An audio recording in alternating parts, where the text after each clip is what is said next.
Hello, everybody, and thank you for joining us today. My name is Nick Shields. I'm the marketing manager here at Kensington.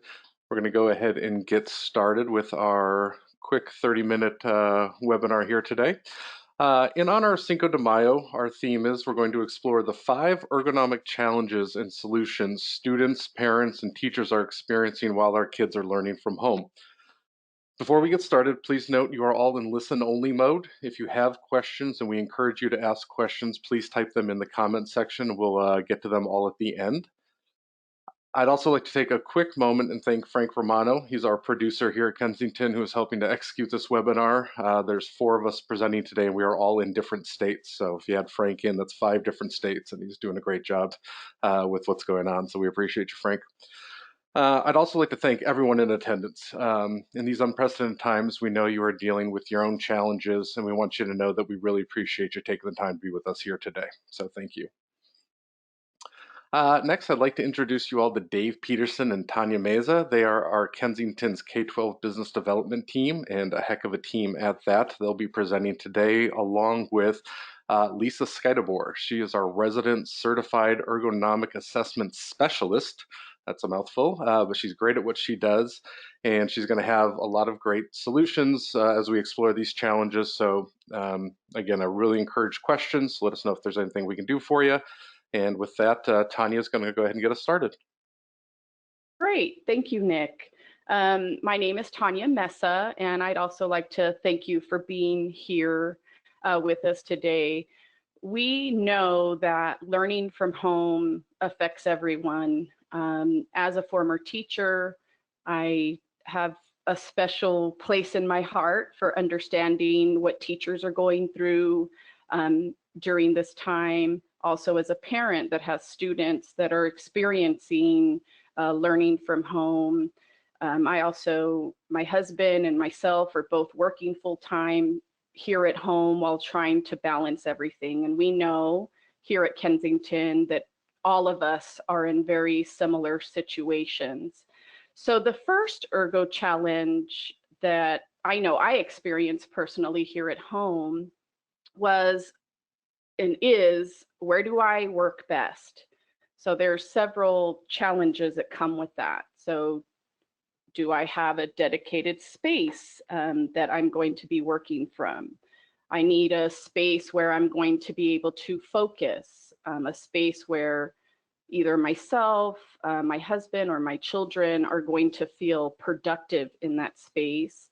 And it also will be helpful, if at all possible, to have natural light. So looking for a space can be a concern.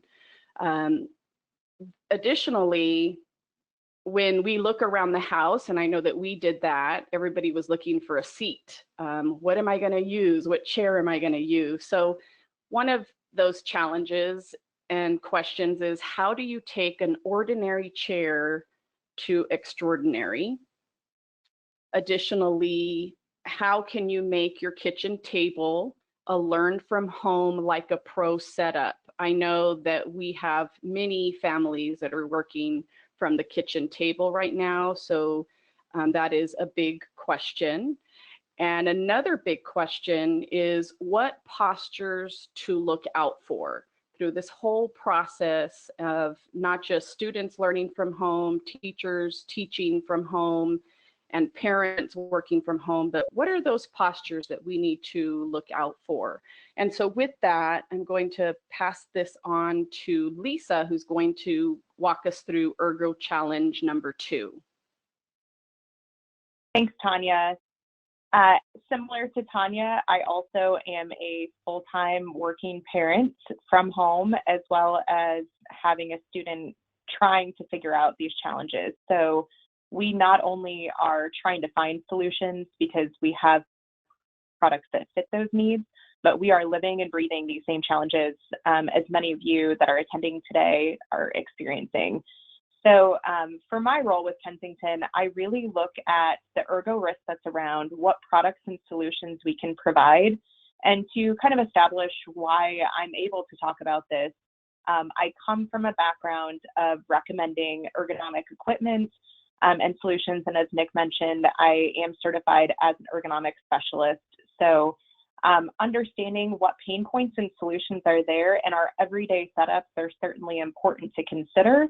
And if you look at some of the photos we have up, this is a pretty normal look for many of us around the world today with what our setup may look like. We may have just been given a laptop and that's it. So understanding where the risk actually is in our home is really important, and then to understand what items can be helpful there.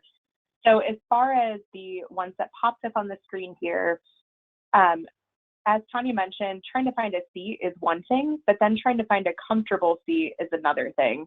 And so trying to get a backrest to support ourselves when we're sitting in our kitchen chair now, or a subpar chair for hours on end, or maybe we're not reaching the tabletop and it sits way higher than what we're used to in our normal office or our students as they're learning from the table. So getting a seat cushion for that space. And then a footrest is a huge, huge solution for everyone, whether you're a teacher, student, or a parent, to be able to raise yourself up and get yourself supported starting at the feet.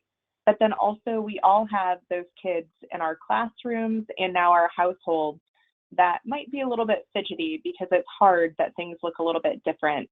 So having a footrest that really rocks back and forth and has that ability to change heights between users is a really great option to have. And then with the laptop riser, this is something that whether you're using a Chromebook, an iPad, any type of tablet or anything, you're able to put that up to an appropriate eye level so you're not crunching down over that tablet or that screen all day. But once you do put it up on that riser, you do need to have an external keyboard and mouse available, and then the wrist rests are a really nice bonus so that we're not just compressing or applying a lot of pressure on our carpal tunnel, which is the area in our wrist that we tend to have a lot of issues later on in life. So we really want to start young with our students and then go into the future feeling very well protected. So one of the unique things about Kensington, if you're not familiar with us already, is SmartFit into our products. And so with that, SmartFit comes in a variety of our ergonomic products with a hand chart included in the box. And it has 4 simple colors on it, which would be green, blue, a little bit of a reddish orange color, and then yellow.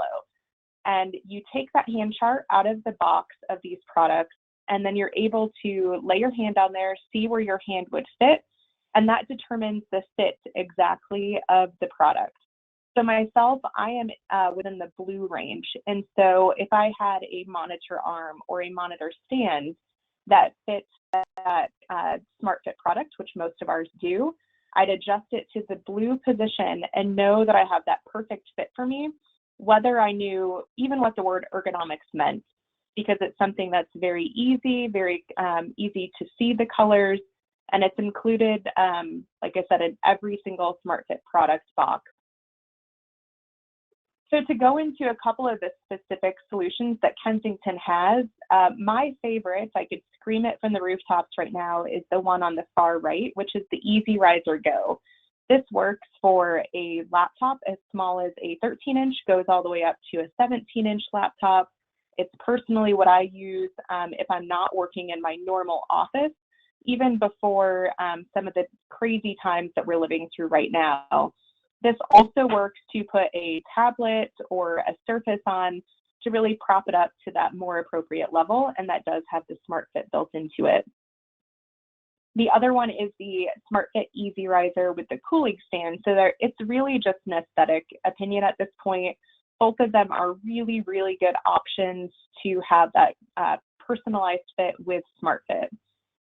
And then if you want to up the ante a little bit and charge your phone while having your laptop up at that correct height, then you would have the Kensington SmartFit laptop riser with Qi charging, so you can charge your phone right along with having your laptop at the appropriate position.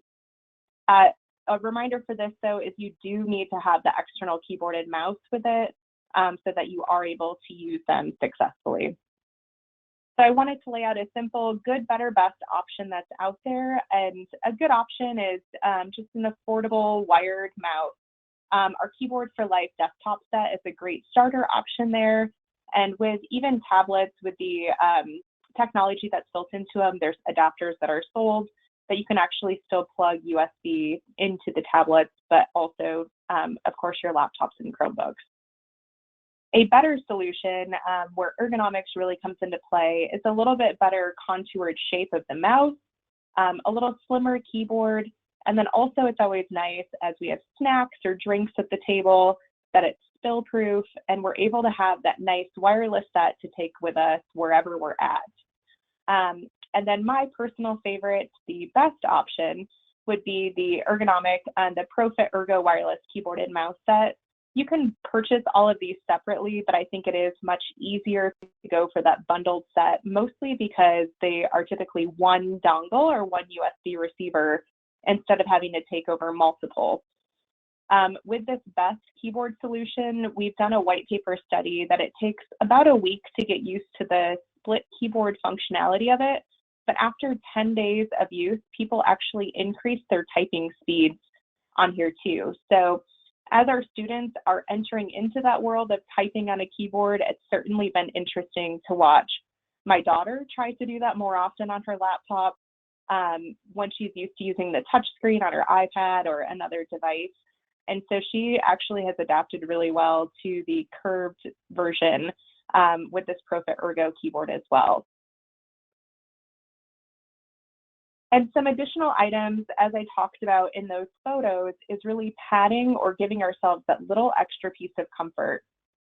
So if you are using a straight keyboard, which were the good or the better position for the keyboard and mouse, you really do want to consider the wrist rest for the keyboard and mouse, because with that, as I mentioned, you want to increase the comfort and decrease the amount of pressure on your carpal tunnel area. A common way these products are used, which you may yourself may even use them in an incorrect way, is that typically people try to use them to rest their wrist on, but they're actually meant to rest the wrist from no pressure on it whatsoever. And so keeping that wrist rest at the base of your palm and not on your wrist area, make sure that your wrist is actually able to rest. If that's not a tongue twister, I don't know what is. And one of the other ones that I like to point out on this page is the bottom right corner. That is the Conform wrist rest that has multiple sizes in it. And so that helps keep your wrist straight while you're working, and it can actually change the size and make sure that that gliding motion is going straight across the desktop. So that's something nice when our students are not necessarily used to using a mouse on a regular basis. It's a great option to try there as well to get them introduced to that smooth gliding motion. A couple other items for comfort that I mentioned before is footrest. So footrest, they definitely want to have the dynamic movement. That's great for those fidgeting people. Having a locking foot pedal and having the adjustable and personalized fit from SmartFit. Another favorite product of mine is the SmartFit Conform backrest. So this is great to put right over your kitchen chair, or maybe that cheap chair that we got that we thought we'd only have to use on a really rare occasion that we're now using daily, day in and day out. So it's something that you're able to move with you wherever you go, but then the flexibility of the mesh back and that split kind of kidney bean shape actually forms to the contour of your back and is adjustable in height with the SmartFit system as well. And then the premium cooling gel seat cushion. So this is great if you are not able to reach the tabletop right at the right level, or as a student just needing that little extra boost. But having the coccyx cutout, so that little cutout in the back there, takes all of the pressure off your spine and then your hips as well. And so many times when we're sitting on those kitchen chairs or wooden chairs that have no support, it digs into our upper legs and really causes a lot of pain in our hips and our low back as well. So Ergo challenge number 3 is going to be developing healthy habits and new routines. So I don't know about you, but the first week or two of distance learning in our household was a complete learning experience. and trying to determine how we would actually move through this time, having some healthy habits and the new routine being in that space. So carrying on from a traditional ergonomic specialist opinion, people have asked frequently, how often should you be getting up throughout the day? What should I tell my child? What should I tell my students?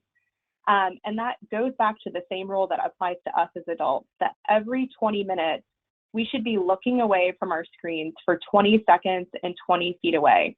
This is one of the easiest ways to prevent digital eye strain so that we're able to keep constantly reset our vision throughout the day.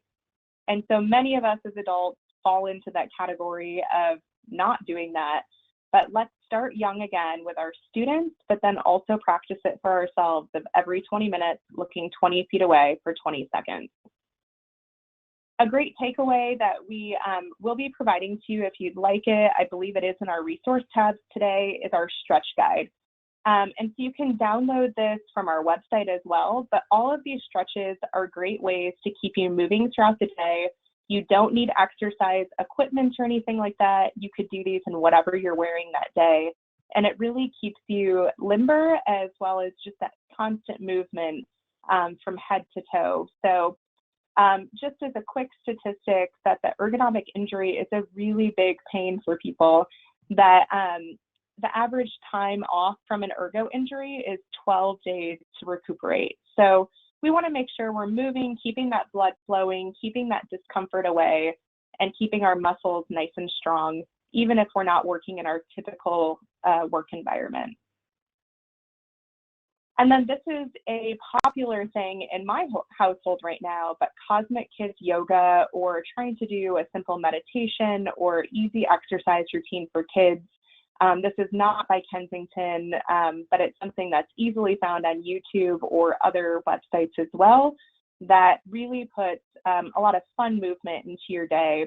And for myself, if I have a meeting that I need to focus, I will put that on, so then I know that my child is getting some movement around, and they think it's fun, that it's interactive, and it's kind of like speed yoga, in my opinion, but it's a lot of fun for them. And then Ergo Challenge number 4 is all of the screen time. And so the average number of hours that kids are spending on a screen, which I would assume it's very similar for adults right now, is 5 to 7 hours a day. And we've seen all of the articles that nothing is really normal right now, but just to understand that 5 to 7 hours is a lot of time on a screen. And so we want you to be aware of the blue light. Basically, our eyes are not good at blocking out the blue light that emits from any of our electronic devices. That would be our TVs, our phones, our computers, our tablets. It's absolutely everywhere. And so what does this do for us if we're staring at this blue light all the time? A lot of the exposures that we have does increase risk of macular degeneration. And so that's something that as kids, we certainly want to protect their vision. And as adults, we want to preserve what we have left of that as well. It certainly contributes to eye strain. So with that, we want to make sure that we do have a solution for you that you don't have to think about. And so with privacy screens for all of your devices, not only does it block the blue light, but it also reduces the glare. And as Tanya mentioned, having that natural light coming in is a great option to have. But if we have it coming in at the wrong angle, a lot of times that glare starts bouncing off our screen quickly. And so by having a privacy screen, it certainly helps reduce that as well. Also, we do want to mention for the parents and the teachers out there too, sometimes you don't want your kids to see what you're working on. We live in an adult world, and we want to make sure that we're able to do our work in a confidential way still, even when we're working from home. So the traditional use for a privacy screen is for that confidentiality, but the glare and the blue light is the part that we really wanted to focus on today. So I'm going to turn it over to Dave Peterson for Ergo Challenge number 5. Hey there. Hi, everybody. So we're all doing video meetings. That's all we do. It's just crazy how much we've done it in business, but now our kids are doing it, our teachers are doing it. I do want to say that virtually every one of these pictures are exactly the same as what I have in my house, sitting on the dryer. Yeah, I'm just joking. Yeah, so whether we're doing it in the living room, the bedroom, the laundry room, we're doing all kinds of videos. So, but one thing we need to talk about though is our hearing. One of the things that Kensington has just gone crazy with, we make a really good set of headphones and several different types, but everybody needs headphones. So we need to watch our kids especially. And so one of the things we can do is just make sure that we're an arm's length away, and we can't hear any more than that. We don't want it very loud. Now our headphones have automatic 85 decibel volume limiters, so that's important. It helps to us not to have to supervise them, but they still can get those things, what I consider too loud. Make sure that they aren't going to hurt their ears. One of the complaints that we hear is that these things they start to hurt after a while. So we made sure that ours were adjustable, and we'd like you to consider that for your children also. And some of them that are really easy to clean tend to not be padded. They're made of this like old-fashioned material that is really hard on the kids' ears. So, just watch out when you put these on and make sure that they're padded, and, watch for other noise too. The last thing you want is for your kids to not understand what the teacher's teaching. So these two that you see here are our -- selling headphones right now, with microphone and without microphone. The boom mic is really easy to use. It's adjustable. You can rotate that thing around. It's not going to break off. The ones without mics may be just fine for your kids too, but if they're talking back and forth, it's important that they have those microphones. So our decibel, I said our listening limit was set for 85 decibels. I guess 94 is the actual amount. So we still also have the 3.5 millimeter headphones, which work on many items. That's probably our #1 selling item. But it's really important to understand the amount of sound that comes into these kids' ears. And the last thing we want is for our kids to start sounding like us. In other words, huh? What did you say? They do that on purpose. We do it because we've lost some of our hearing. And they say that kids start to lose their hearing at this age if they're too loud. So video Ergo challenge #5, headphones. Lisa? Thanks, Dave. You bet. Thank you. So we're going to close out with some action items for students, teachers, and parents. And I do want to remind you that we are definitely able to answer questions, whether it's a question for myself from an ergonomic perspective or from one of our education specialists like Dave and Tanya on the phone.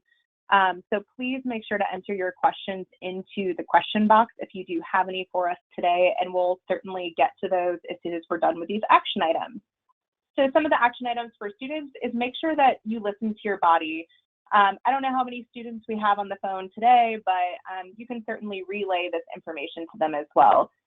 Taking frequent breaks, you want to be able to move around, you want to change positions frequently, and so make sure to be doing that throughout the day. And then finding your ideal place or places to learn. I myself, as a working adult, typically move about 4 to 5 times a day just because I get tired of staring at the same wall. And so being able to do that, having equipment that you can take with you kind of wherever you go is really important to be able to have that good setup and know where you can learn, or maybe where you can create the best depending on what you're working on. Adopt a routine that works for you and your family. Not everyone is going to be the same. And I've certainly talked to enough parents that are going through this while I'm struggling through it some days as well, that we all have different things that work for ourselves. And we really have to understand what that balance looks like for our own families. And then for the last action item for students is make sure you have fun and enjoy the chance to learn differently. We hope that school goes back to normal in the fall, but it could be a little bit different, and we want to take this opportunity to embrace that change. So some action items for parents is take a picture of your child's setup that you have. And with that, if you just look and see where they might be hunched over or crunched or something like that, think about some of the products we talked about and think about how that can be a solution to really help their posture throughout the day. And really help your child create that comfortable setup and make sure that your kids move around throughout the day. It's okay that they move. We want them to move. We certainly want them to get their work done as well, but we want to make sure that they're able to move throughout the day. As Dave mentioned, check the audio settings on their headsets, their computers. We certainly don't want them blasting music or their teacher's Zoom meetings if they don't need to have it that loud. And know that you're doing great. I know myself have had doubts certain days, and then I have to look back, or my child hugs me, and I know that I am actually doing okay during this different time. And I just want to remind you guys all as parents that you certainly are doing the best that you can with things being a little bit different. And then lastly, the ergonomic action items for teachers is video calls are great. I love hearing the chatter and the learning that does happen during those video calls, but depending on how many students or teachers your student has, they could be on video calls for hours. Myself as an adult can be on a video call sometimes between 4 to 6 hours a day, depending on the day, and that is a lot. So just try to limit those video calls to be meaningful and to have an agenda, just so that they are able to get what they need out of them and have the interaction.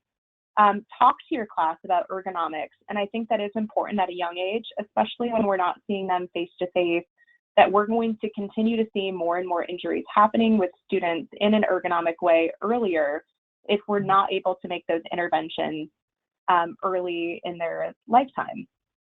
Also for teachers, we know you're working around the clock to make this experience the best you can. So take frequent breaks, make sure that you are taking time for yourself and that you are moving around, as this setup isn't normal for you either.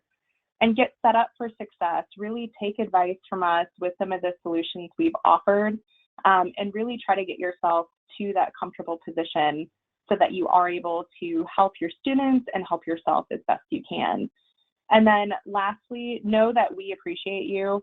I think that your work, I certainly wish I could give everyone $1 million gift card for having students that are sometimes like my daughter that may not be the best behaved, but we see every single second of our days while our students are home how much work you have to put into that. And I think many times it's not shared as much that we appreciate you as much as we do. So keep doing a great job. We appreciate everyone coming today. And that is the end of our regular presentation, but I do want to open it up to questions for the couple minutes we have left to make sure that we're able to get to those. Yep. Thank you, Lisa. And also just a real quick shout out to the directors of technology, the IT teams that keep everybody up and running as well. You guys are very much appreciated. And thanks for all you're doing as well to help our kids and our teachers run smoothly. So some questions we got. Oh, and second of all, there are, if you look in the handout section in the control panel, you'll see two things you can download. One is that Kensington stretch guide that Lisa mentioned, and also there is a Learn from Home flyer. It's basically how Kensington is supporting Learn from Home efforts for teachers and students, so check that out. They're also available on our website at kensington.com. A couple questions came in. Lisa, what have you found to be the #1 product people are looking for when it comes to learning from home? Sure. I think it's really a solid tie between the laptop riser, being able to get that a monitor up to the appropriate height, and then needing the keyboard and mouse to go with it. The other most popular item is that conform backrest. People are seeing that they just don't have an adequate chair to sit on and are really feeling it on a day-to-day basis. Great. And another one that came in, what if my child is working on the couch or their bed because we don't have a desk for them? Yeah, we understand everyone has to make do with what they have, and that's where I say take a picture of them, see how crunched up their posture is, and see what we can do to improve it. I highly recommend going to at least the kitchen table and maybe putting some pillows behind them if they needed to, but getting them away from the bed especially, and then the couch as well, getting them to a hard surface to work on and use some of these solutions to set them up is really going to make a difference for their long-term future. Great. Here's another one that came in. Let me make sure I understand this correctly. Is there benefits for kids to be using sit-stand desks and standing up when they're working? So with kids being the height that they are, it would require a desk to be pretty short at this point. But I think that it's a great option for them to be able to see people utilizing those and seeing the different movements that are there. But ideally, you want them to be first set up in a normal sitting position and then allow them to work in a couple different spaces and get up and move frequently throughout the day and try to introduce those good habits to them as well. Great. And then I think looks like the last question that came in is how often should I get up throughout the day, and is it the same rule for uh, children? Yeah, so that goes back to the 20-20-20 rule. I would use that 20-minute increment as the time to at least move another part of your body. That 20-20-20 rule is really meant for your eyes, but taking it to the next level, that every 20 to 30 minutes, you should at least stand up, sit back down, or stretch your arms or legs while you're seated to keep that blood flowing is really important. And the same rule certainly applies for your kids, although most of the time we don't have to tell our kids to keep sitting still. It's usually the opposite issue, but both rules would be the same. Great. Okay. Well, hey, we promised you guys 30 minutes, and that was 30 minutes. So thank you very much to our panelists, to Tanya, Dave, Lisa, for helping us out today. We really appreciate it.